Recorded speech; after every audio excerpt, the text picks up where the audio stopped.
Merci de me recevoir et merci de prendre un peu de votre temps pour m'écouter. Donc, je suis Sébastien Claret, je suis en charge du développement commercial pour Alcatel-Lucent Entreprises, alors que vous connaissez peut-être, mais je vais vous redonner quelques informations sur cette société. Donc, c'est l'ancienne division entreprise du grand groupe qui s'appelait Alcatel-Lucent, avec deux piliers. Un pilier communication, où on fait des systèmes pour téléphonie d'entreprise, de communication unifiée, l'équivalent de ce que est un Microsoft Teams, mais souverain, fait en Europe. Et je ne sais pas si vous avez vu la presse récemment, c'est une production qui a été relocalisée ici à Laval. Ça a été annoncé la semaine dernière par le ministre qui est venu à notre siège à Colombes. Donc voilà. Donc un acteur très très local maintenant. Une société dont le siège est à Colombes, je l'ai dit, 3 grands sites de développement en France, Brest, Illkirch et Colombes.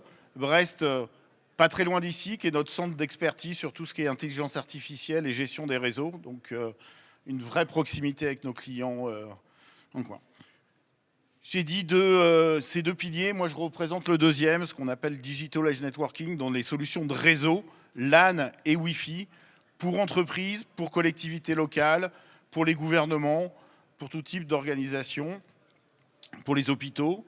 Et je vais, dans cette présentation, expliquer pourquoi le réseau est extrêmement important quand on parle de cybersécurité, quels sont les enjeux, quels sont les risques, et comment on peut mettre en place les bonnes pratiques, mais de façon relativement simple, je dirais, et comme le titre l'annonçait, à budget relativement contraint, donc mettre en place des outils qui sont certainement plus faciles que la concurrence.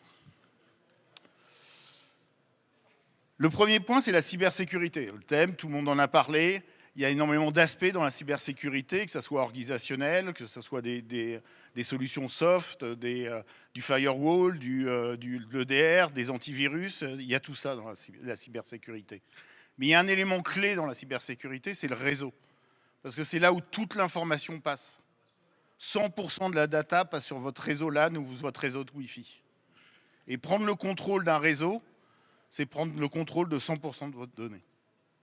Okay. Donc le réseau est absolument essentiel dans la cybersécurité. Ce n'est pas le seul élément, je dirais jamais ça, mais c'est essentiel. Et c'est souvent oublié.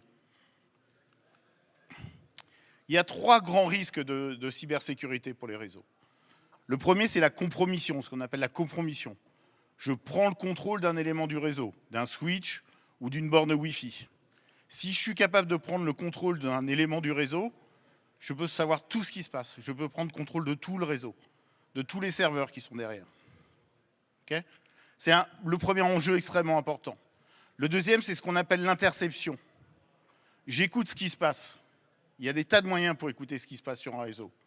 Un câble, une prise RJ45, ça émet des ondes. Vous êtes capable d'écouter ce qui se passe. Du Wi-Fi, c'est ouvert, c'est évidemment de la radio. Vous êtes capable d'écouter ce qui se passe. Et donc, il faut se protéger contre ça. Si on veut protéger sa donnée, il faut protéger l'écoute. Le troisième volet qui est essentiel, c'est l'accès au réseau. Comment je contrôle qui et comment on accède au réseau.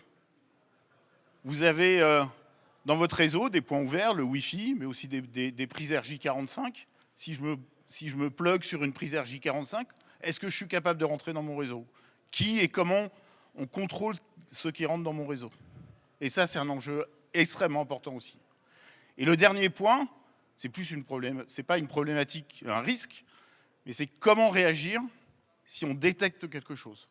Et la vitesse de réaction, il y a plusieurs intervenants qui en ont parlé ce matin, et c'est en début d'après-midi, c'est extrêmement important de réagir au plus vite quand on a une suspicion de quelque chose de douteux qui se passe sur le réseau.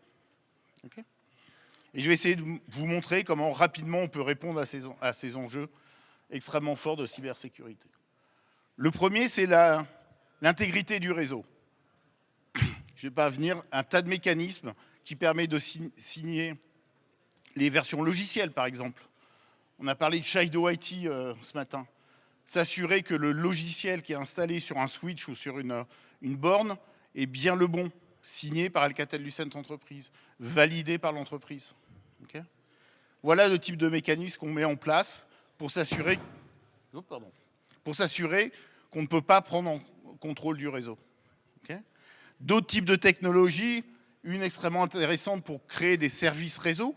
Hein, donc ça, c'est la fonction d'un réseau, de créer des services réseau sans plan d'adressage IP. Donc invisible de l'extérieur. Aucun élément du réseau ne peut être visible de l'extérieur. Et donc je ne peux pas l'adresser avec une attaque extérieure. Pas d'adresse IP, pas de vision à l'extérieur. Tout ça, c'est évidemment, je vous le dis, vous allez me croire, mais c'est validé par un certain nombre d'organismes européens, américains. On est présent dans la marine française, on est présent dans la marine américaine. On est validé par des common criteria, qui sont des validations européennes qui ont cours sur l'ensemble des pays européens, donc qui prouvent la robustesse de nos solutions réseau. Donc c'était le premier point, la robustesse, lutter contre l'interception, mise en place de l'encryption. Et le troisième point, c'est comment je contrôle l'accès au réseau.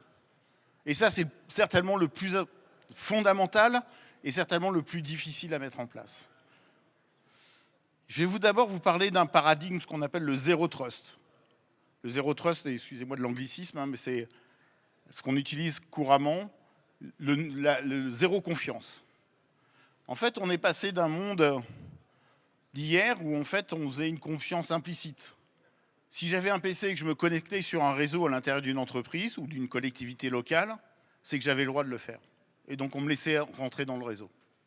Okay, c'était sur ce qu'on appelle de la sécurité paramétrique. On parlait de port, on bloquait un port, on bloque un port d'un firewall, de VLAN, de SSID, de subnet, des choses qui sont extrêmement rigides. Et on est passé dans un nouveau paradigme qu'on appelle zéro trust, sans confiance. Il n'y a plus de confiance par défaut. Il faut montrer qu'on a le droit de se connecter au réseau. Parce qu'on peut être un partenaire qui est invité dans une collectivité locale, on peut avoir accès au Wi-Fi, on peut travailler chez soi. Tout ça fait que ces barrières physiques explosent. Et donc, il faut démontrer son identité, savoir qui on est, et si on est autorisé à rentrer sur le réseau. Et de façon totalement dynamique. C'est ce qu'on appelle le zéro trust. Un des enjeux clés quand on fait cette authentification, cette identification, cette authentification, un certain nombre de mécanismes qui sont disponibles pour un utilisateur lambda derrière un PC. Hein, il y a énormément de choses qu'on peut installer sur un PC, hein, notamment une technologie qu'on appelle 802.1x, des certificats qui vont valider que le PC a le droit de se connecter sur ce réseau. Mais qu'en est-il d'une caméra de vidéosurveillance, d'un système de portique dans une piscine, un système d'ouverture de porte, d'une imprimante? Tous ces objets qui sont connectés sur le réseau n'ont pas tous cette capacité d'avoir des antivirus, des EDR, de changer un mot de passe. Vous avez déjà vu une caméra de vidéosurveillance où on changeait un mot de passe? Alors, il est extrêmement important d'appliquer des règles aussi extrêmement strictes sur l'autorisation. Parce qu'une caméra de vidéosurveillance qui est infectée par un virus, c'est une porte d'entrée pour les hackers. C'est une porte d'entrée qui a souvent été utilisée. Et une fois que vous rentrez par la caméra de surveillance, en installant un ransomware sur une caméra de vidéosurveillance, vous pouvez rentrer sur l'ensemble du réseau. Okay, donc on va faire ce qu'on appelle du fingerprinting, détecter automatiquement le type d'objet. Okay, on va le classifier, on va le virtualiser. Je reviendrai un petit peu là sur ces principes. J'ai entendu un intervenant plutôt d'Access qui parlait de segmentation de réseau. C'est des pratiques extrêmement importantes sur la cybersécurité. Et je vais pouvoir, comme ça, de façon très très finement, contrôler l'accès à mon réseau, définir les règles de sécurité et de segmentation, et puis de monitorer tout ce qui se passe sur mon réseau. Donc notamment la partie réseau, mais tout ce qui est connecté sur mon réseau. Okay, et puis on ajoute un outil qui est extrêmement puissant, qui est mobile, sur une interface de type WhatsApp. C'est un outil qu'on appelle Rainbow et qui va permettre d'interagir avec le gestionnaire du réseau. J'ai un nouvel objet qui se connecte sur le réseau.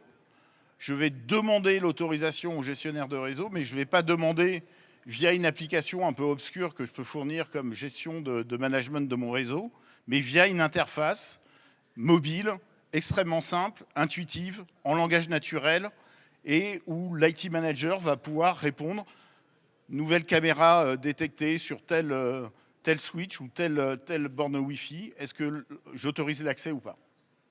Et on va pouvoir comme ça contrôler l'accès du réseau ou le réseau via cette interface.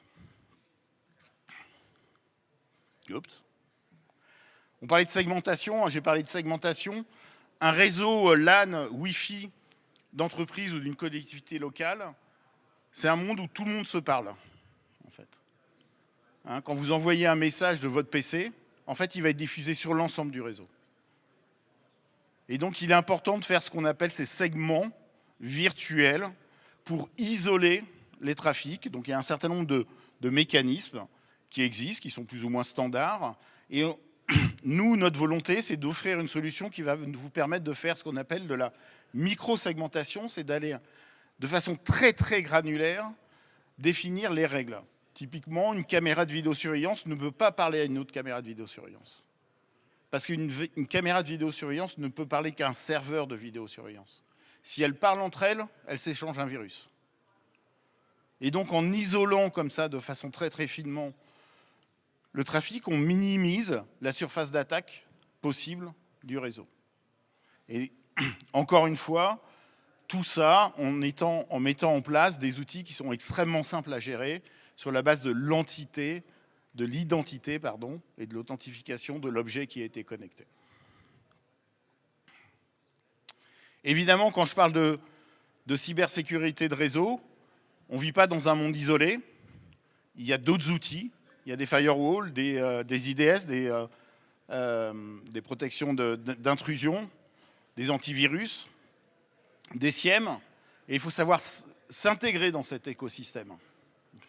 Et notre volonté, elle est vraiment de fournir à nos clients, via nos partenaires intégrateurs, des capacités de facilement s'intégrer pour échanger des informations cruciales entre le réseau et le firewall, typiquement, notamment sur l'identité, pour pouvoir affiner l'ensemble de cybersécurité du système d'information de l'entreprise ou de l'organisation. Puis j'ai dit, c'est une nouveauté qu'on vient de lancer. On l'appelle Network Advisor. Excusez-nous, on a beaucoup d'anglicisme dans notre métier. Le compagnon du réseau sur une interface mobile qui va nous permettre de monitorer 24h/24 ce qui se passe sur le réseau, de potentiellement, grâce à l'apport de l'intelligence artificielle, de détecter des risques potentiels, des problèmes qui peuvent arriver, d'alerter en temps réel le gestionnaire de réseau qui va pouvoir interagir comme ça et changer un certain nombre de paramètres dans le réseau de façon plus ou moins automatique pour réagir sur cette potentielle attaque ou sur un risque ou sur une suspicion de risque que l'on peut identifier. Donc la vitesse de remédiation est extrêmement importante. Et j'ai dit, c'était le titre de ma présentation, tout ça à budget contraint. Alors il y a des grands noms, je peux les nommer, je ne les ai pas mis sur les slides, mais on a des concurrents importants. Cisco, on est un, HPE, ils sont tous américains, on est les seuls européens, by the way. Huawei qui est chinois. Et tous vont fournir des solutions de réseau. Plus ou moins tous vont fournir des solutions de réseau qui permettent d'être plus ou moins sécurisés en utilisant les principes que je vais faire. La grosse différence, c'est qu'ils vont accumuler des serveurs, des licences et un coût, ce qu'on appelle le TCO, le Total Cost of Ownership. Si on prend l'ensemble des coûts, à la fois d'achat, de maintenance, la complexité qui est induite par tous leurs outils est monstrueuse. Et notre volonté, c'est de fournir une solution qui est bien plus abordable, non pas uniquement en termes de coûts, mais en termes de facilité et donc de gestion et de maintenance. Parce qu'avoir la plus belle solution et que vous n'êtes pas capable de mettre en place ou qui est extrêmement difficile à faire évoluer, un jour ou l'autre, c'est une faille qui va apparaître.